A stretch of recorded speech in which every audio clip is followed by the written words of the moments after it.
buonasera. So che molti si trovano in disaccordo sulle mie opinioni durante le mie isole e credo anche che questa nuova sarà ancora più indigesta perché tocca un argomento che scotta: dare la cittadinanza italiana ai figli nati in Italia da genitori stranieri, la cosiddetta ius soli. Sono cosciente che sulla questione solo una minoranza è favorevole e moltissimi altri la vedono come fumo negli occhi, ma questo non mi ferma. Ho sempre detto quello che penso, sono un uomo libero ed esprimo le mie opinioni anche se sono scomode. E allora andiamo alla questione. Tempo fa il presidente Napolitano in un incontro pubblico dichiarò: è un'autentica follia non concedere la cittadinanza ai bambini figli di immigrati che sono nati in Italia ma che non diventano italiani. Naturalmente queste esternazioni hanno suscitato a quel tempo reazioni contrastanti, anche violente.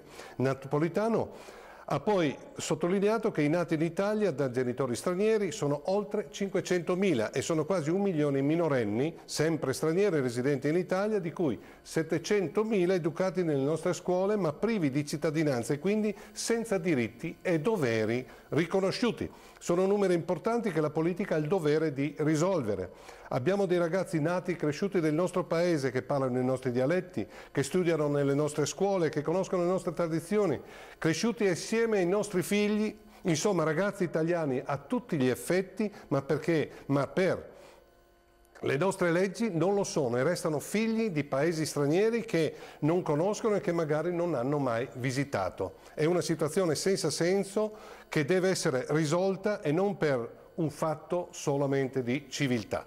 Chi nasce in Italia da una coppia di stranieri ha una sola finestra per prendere la cittadinanza, per ambire a prendere la cittadinanza italiana. Devono inoltrare la richiesta pagando 200 euro nell'anno che va dal compimento del 18° anno di età, dalla maggiore età, fino ai 19 anni, come previsto nel pacchetto sicurezza di Maroni. Altrimenti, senza cittadinanza, diventando maggiorenne e non lavorando o non studiando, questo ragazzo nato e cresciuto in Italia diventerebbe un irregolare e quindi potrebbe essere espulso dall'Italia e spedito nella patria d'origine dei suoi genitori, che evidentemente non è mai stata sua.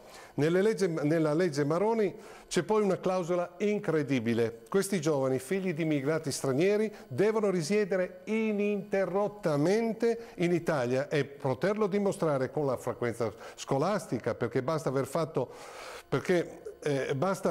per esempio una gita di pochi giorni all'estero o non aver notificato un cambio di residenza per compromettere la possibilità di ottenerla.